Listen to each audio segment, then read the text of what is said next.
With the Canadian federal election less than 2 weeks away, I want to take some time on Don't Talk TV to talk about a few issues and questions that people have raised with me in regards to voting.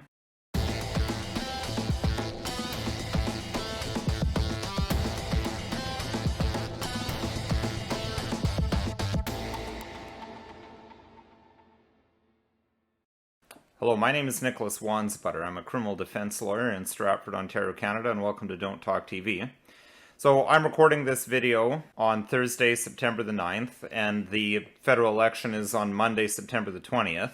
Had a number of questions come up, and I thought now would be a good time to look at some of those questions surrounding elections and voting specifically. And then next week, I hope to run a couple of episodes looking at the platforms of the various parties and how they might impact certain legal issues. So today I want to address the questions of: do you need a vaccine passport to vote in Ontario? 2, what are the rules and regulations surrounding wearing a mask when voting, again in Ontario? 3rd, do you need to vote in pen or pencil, or could you vote in either? And 4th, I'll just talk a little bit about the potential of election fraud and ways that you can actively participate in the voting process to ensure that that doesn't happen. So starting firstly with vaccine passports, this is obviously a huge issue in Canadian law right now and in Canadian society, and the fact that across the country these things that I've described as coercive and denying people the ability to consent to medical treatment have been rolled out across the country. So people are rightly wondering,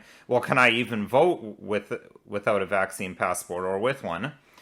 So again, I'm going to focus on Ontario because that's where I practice, and let's just look at what the laws in Ontario are. Keep in mind that in Ontario, vaccine passports don't actually exist yet. I'm just looking at a CBC article here because it's the most convenient way to look at that, and frankly, a lot of the governing going on these days seems to be governance by press conference rather than by actual statutes.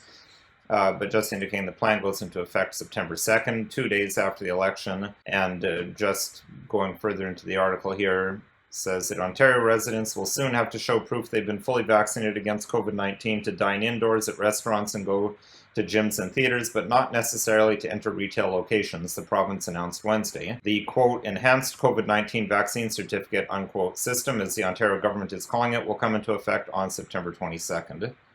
Elections Canada website, and what are they saying about that? So they have right here question: will Elections Canada require proof of vaccination to vote? Answer: Elections Canada will not require electors to provide proof of vaccination. So that, of course, is as of September the 9th, 2021. I can't comment on whether that's going to change, but as of right now, Elections Canada is clearly saying there will not be required proof of vaccination. I think it's worth looking at the Canada Elections Act and what does it say about who can or cannot vote. 3 of the Canada Elections Act, and it clearly states every person who is a Canadian citizen and who on polling day is 18 years of age or older is qualified as an elector. End of story. That's all that you need, is you need to be 18 and you need to be a Canadian citizen. So legally, I don't see there'd be any way of them requiring proof of vaccination in order to be able to vote, although that said, there's a lot of things that are clearly illegal that people are doing anyway, so I can't guarantee that Elections Canada won't change their mind, but so far their policy seems entirely in keeping with the Canada Elections Act, so we can expect that they will continue to keep that policy in place. So the next question people ask is, do I have to wear a mask in order to vote? So again, let's look at the Elections Canada FAQ. They say here that to maintain safe environments, we encourage electors to wear a mask even in places where a province, territory, or region does not require them. We will require electors to wear masks where they are required by the province, territory, or region, or by the landlord leasing the space to Elections Canada. Electors who cannot wear a mask for medical reasons will not be required to wear one, and they will not be asked for proof of medical exemption. That's consistent with the regulations in Ontario as I understand them. It seems that Elections Canada, again as of September the 9th, 2021, will simply be acting in accordance with those regulations, that you have to wear a mask unless you have a medical exemption and you do not have to provide proof of that exemption. I would suggest that only people with legitimate medical conditions preventing them from wearing masks should do so. Section 3 of the Charter of Rights and Freedoms guarantees every citizen the right to vote. However, it does not guarantee you the right to vote in person. So if you're being difficult at the polling station, refusing to wear a mask, that you could be turned away, and then you'd have to vote by another method. And there are provisions for mail-in voting, so if you want to do that, you should look into that now and not find yourself in a difficult situation on the day of casting your vote. Now, I'm not going to get into whether someone could argue that that's a violation of charter rights, because frankly, if you wanted to argue that, you'll be doing that way after the election. So from a practical perspective, on the day of the election, if you want to vote in person, just follow the rules as long as you're able to follow them.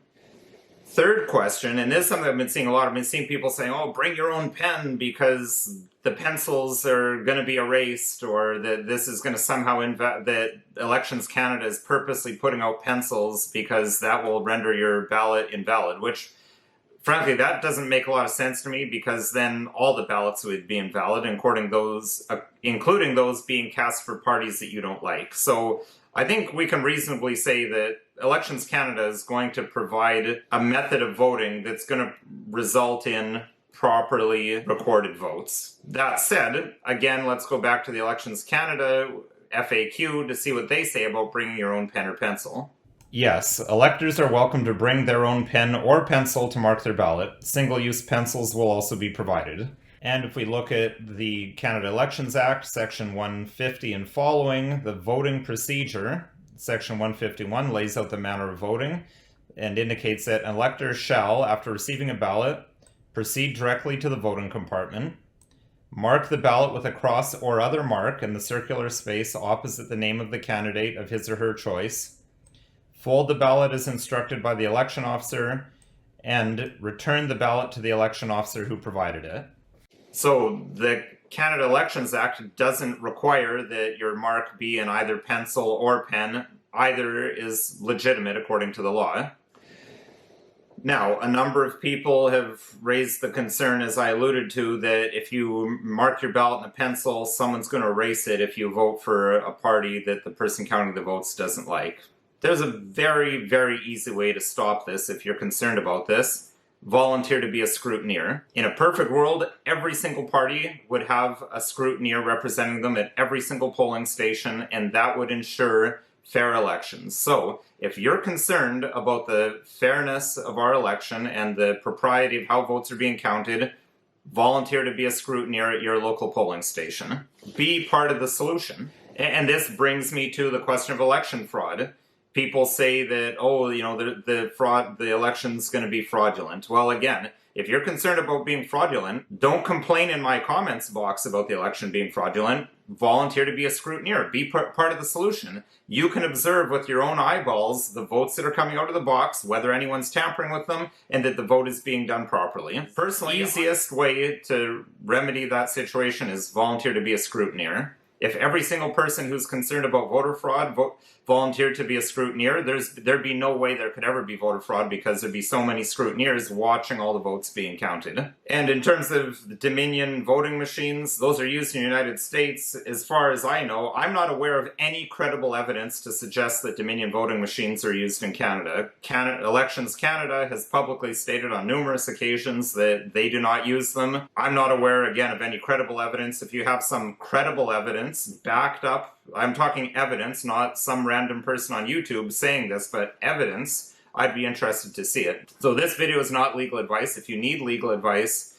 please contact a lawyer. You can speak to another lawyer or myself. My 1-855 number and my website are listed below. If there's any topics you'd like to see me cover on this channel, please send an email to the email address listed below, or leave a comment in the comments box. And if you found this video at all informative, helpful, or entertaining, or interesting, please consider liking, sharing, and subscribing. And remember that this is available on a variety of platforms, including Odyssey and Rumble.